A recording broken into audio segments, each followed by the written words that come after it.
Hello అండి, అందరికీ నమస్తే. Welcome back to our channel Bharati schooling. ఈరోజు ఈ వీడియోలో మనం 7th class Hindi 7th chapter అయినటువంటి కోయల్ అనే లెసన్ యొక్క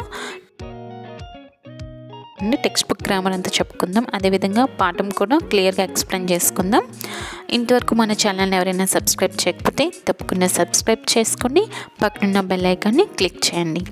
okay, let's start our video. ముందుగా కోయల్ అనే కవితను రచించిన కవయిత్రి శ్రీమతి సుభద్ర కుమారి చౌహాన్.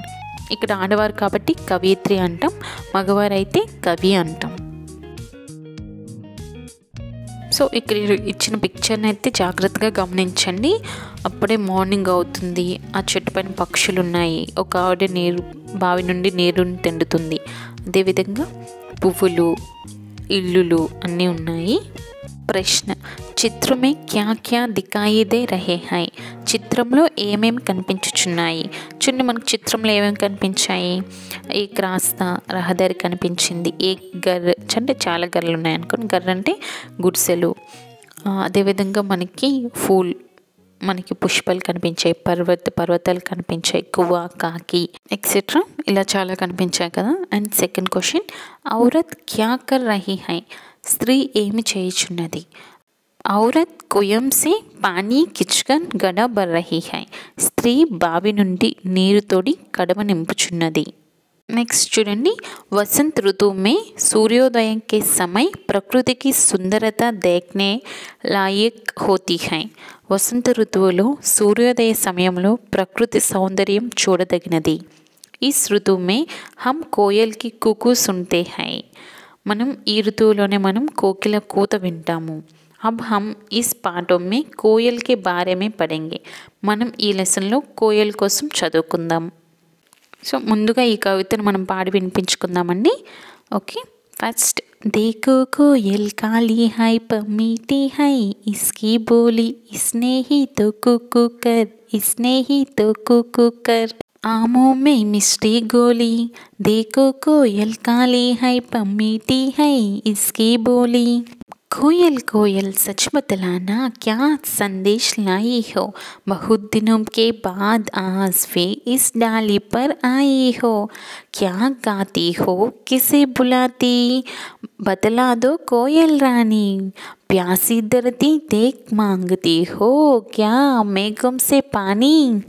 ఓకే, ముందుగా ఫస్ట్ చూసుకున్నట్లయితే, దేకో కోయల్ కాలి హై పమ్మీటి హై ఇస్కీ బోలి అంటే, దేకో కోయల్ చూడండి, కోకిలను చూడండి, కాలి హై పర్ నలుపు, కోకిల నలుపు, పర్ కానీ, మీటి హై ఇస్కీ బోలి తీయనది దాని పిలుపు.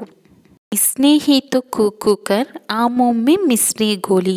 కోకిలే కూసి కూసి మామిడి పండ్లలో తీయదనం నింపింది. చూడండి, దాని కోకిల నలుపుగా ఉన్నా సరే దాని మాటలు అంటే పలుకులు, పాట అనేది చాలా తీయగా ఉంటుంది. అది కూసి కూసి మామిడి పళ్ళలో అంత తీయదనాన్ని నింపిందా అనేటట్లు. నెక్స్ట్, కోయల్ కోయల్ సచ్ బతలానా క్యా సందేశ్ లాయి హో. కోకిల కోకిల నిజం చెప్పు, ఏం సందేశం తెచ్చావు.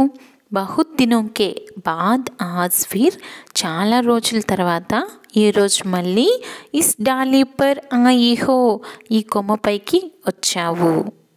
క్యా గాతీ హో ఏం పాడుతావు. కిసే బులాతీ ఎవరిని పిలుస్తావు.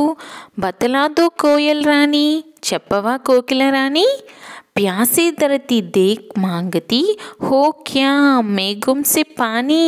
హో దాహంతో ఉన్న భూమిని చూసి మేఘాల నుండి నీటిని అడుగుతున్నావా, మేఘంతో మాట్లాడుతున్నావా, నీటిని పంపించు అని భూమి కోసం అని కవయిత్రి అయినటువంటి శ్రీమతి సుభద్ర కుమారి చౌహాన్ గారు చాలా చక్కగా రాశారండి కవితని. పాఠం యొక్క సారాంశం చూసుకున్నట్లయితే, కోయల్ కాళీ హోతీ హై. కోకిల అనేది నల్లగా ఉంటుంది. ఉస్కి ఆవాజ్ మీఠీ హోతీ హై. దాని స్వరము తీయగా ఉంటుంది. ఉస్కి కూకు ఆమోమ్మి మిస్టీ జైసే మిఠాస్ గోల్తీ హై. దాని కూత మామిడి పండ్లలో తీయదనాన్ని నింపుతుంది. కోయల్ ప్యాసి ధర్తీ కే లియే మేఘం సే పానీ మాంగ్ రహీ హై. భూమి కోసం మేఘాల నుండి నీటిని అడుగుతుంది. అంటే కోకిల దాహంతో ఉన్న భూమి కోసం మేఘాల నుండి నీటిని అడుగుచున్నది అని అర్థం. అండ్ నెక్స్ట్, వహ్ అప్నా సందేశ్ లేక బహుత్ దినం కే బాద్ డాలీ పర్ ఆయి హై. అది తన సందేశమును తీసుకొని చాలా రోజుల తర్వాత కొమ్మ మీదకు వచ్చింది. कविता का सारांश यह है कि मधुर बोलने से हर जगह आदर मिलता है. ఈ కవిత సారాంశం ఏమనగా మధురంగా మాట్లాడటం వల్ల ప్రతి చోట కూడా గౌరవం లభిస్తుంది. మనకు ఒక సామెత ఉంటుంది, నోరు మంచిదైతే ఊరు మంచిదవుతుంది అని. మనకి దేవుడు మాట్లాడడానికి నోరు ఇచ్చాడు కదా అని ఏ విధంగా పడితే ఆ విధంగా ఇతరులకి మనసు నొప్పించే విధంగా మాట్లాడకూడదు. అందరితో చాలా మంచిగా మాట్లాడాలి అని అర్థం.